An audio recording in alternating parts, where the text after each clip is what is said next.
brainwave state of mind and then piles on certain protocols to help you get into the right state to absolutely bring abundance into your life. Helen Hadsell was able to win any competition she took part in. She was known as the contest queen because she had won 7 trips to Paris, boats, houses. She would basically take part in any sweepstake she read about, any contest, and she would just win. That made my documentary crew, and I asked Helen, how do you do that? And she spoke about this thing called the Silva technique. Helen, you see, was Jose Silva's former PR manager. She had the benefit of learning closely from that man. Now, Jose Silva was a radio repairman who lived in the border town of Laredo, Texas in the 1940s. He had 10 kids, and his kids were not doing very well in school. Now, Jose Silva had a crazy idea. You see, he had served in the US Army, and he was fascinated by the psychological questions that the Army psychologists would ask new recruits. So he decided to look at psychology and then look at what he knew about radio repair and figure out how he could change the mindset and the brains of his kids so they could do better in school. As a radio repairman, he knew that if you reduce the resistance of a wire, more electricity flows through it. So he wondered, what could I do to reduce the resistance in the human mind? He decided to experiment with reducing any form of resistance in his children's brain. He experimented with biofeedback. He experimented with hypnosis. And sure enough, his children's grades started improving at school. But then something astonishing happened.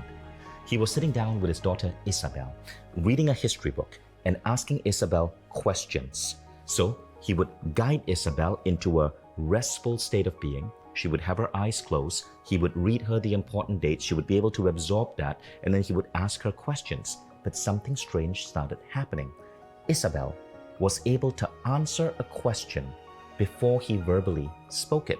Now let me explain this. He would think of the question in his head, a question such as, who was the 16th president of the United States? Before he could verbally say it, Isabel would answer the question, Abraham Lincoln. Jose Silva was mind blown. And so he wrote to Professor J.B. Ryan at Duke University. J.B. Ryan was famous for his research into a concept called ESP, extrasensory perception. And Silva told Ryan, Doctor, I think I trained my daughter to have ESP. J.B. Ryan replied back in a letter and said, no, that's absolutely not true. No one can be trained to have this. Your daughter must have been born with it.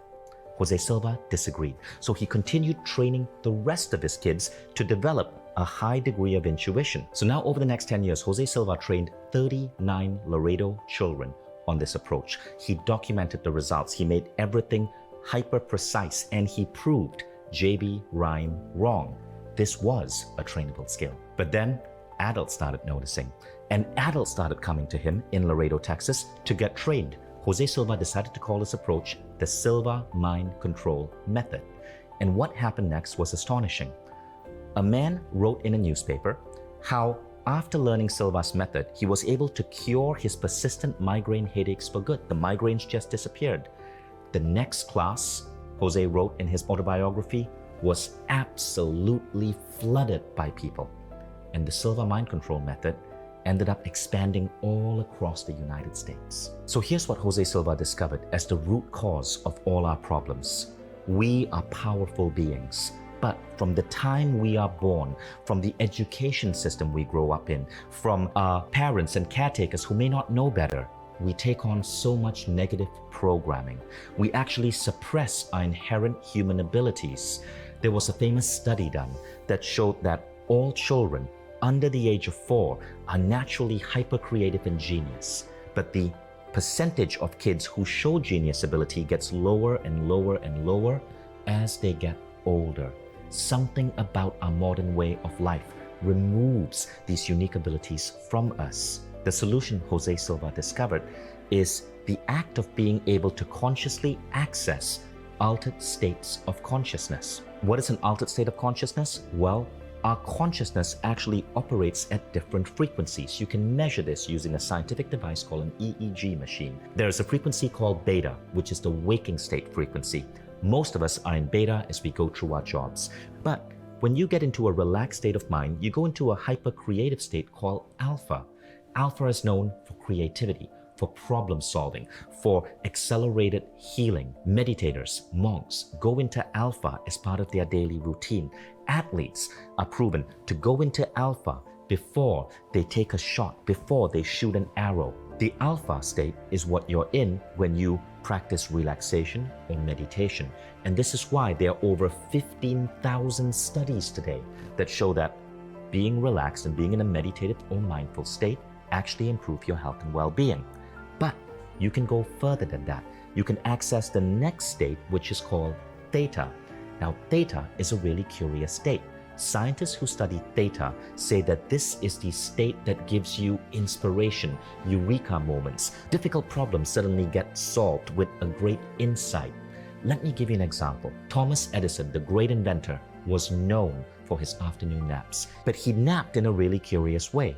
Legend has it he would sleep on a sofa holding a metal ball in his hand, and when he drifted off into deep sleep, his hand would drop, the ball would hit a metal plate next to the sofa, causing a loud clang that woke him up.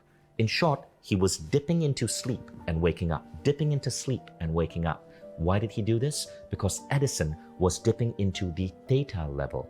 The theta level is the level of light sleep, and he was dipping into it to get inspiration and insights. He wasn't the only one. A famous American inventor by the name of William Gates II would create some of the most incredible patents and trademarks. He had dozens of them, but his method was to go into theta by locking himself in his darkened basement, closing all the lights, sitting on his desk, and going into a deep state of relaxation where ideas and eureka moments would flow to him. Now, while theta is the waking frequency, all of us can learn to tap into alpha and theta, and the next level is the most curious of all, delta. Delta is the level that you're in when you're asleep. But Silva found that you can learn to program your mind just before going to sleep and have your mind solve problems for you while at delta. Scientists who study delta have noticed this. People who are able to operate at the delta level of mind often tend to be incredibly lucky. Miracles happen. Crazy serendipities occur. You might call it magic or good luck, but it's something different. It almost seems like these people who are trained to access delta can bend reality. Jose Silva went on to create this incredible movement called the Silva Mind Control Movement. It was one of the first personal growth programs in America. His book, The Silva Mind Control Method, sold millions upon millions of copies. Everyone from opera singer Margarita Piazza to the Chicago White Sox spoke about how Silva techniques were allowing them to improve their skill on stage or on the ball field. Silva went deep into pioneering new techniques, including the centering exercise to rapidly take you into the alpha level. And then he created techniques to amplify focus, creativity, and intuition. His mental video technique, which he created in the mid-1990s as he lay at his deathbed, was designed to help you bring in higher intelligence to help you solve the most difficult problems. He also created the 3 scenes technique to help you see your life unfolding exactly as you want it to unfold, and also to accelerate healing and manifest your deepest desires. His case working technique was designed to train people to learn the science of mind-body healing. As the Silva method grew, of course there were skeptics. Newspapers sent journalists to go into Silva classes and see what this man was talking about. Silva classes were absolutely mobbed by people, filled with Wall Street types and executives, and they were loving it because they were learning to conquer stress. But what they did not know, Jose Silva was not going to stop at something so simple. Stress was just one aspect. By day 4 of the class, they were learning to tap into intuition, to access deep states of meditation, and to manifest their future. An entire marketing company was organized by graduates to use what they learned in Silva to invent new products and decide new ways to market them. In its 3rd year, the company had 18 products on the market. Furthermore, one advertising man used to need 2 months to create a campaign for his clients. This was quite average in the field. Applying the Silva method, he brought the process down to 20 minutes. The rest of the work was done in 2 weeks. Now, the famous Chicago White Sox had 14 players take the Silva method. All their individual averages improved, most of them dramatically.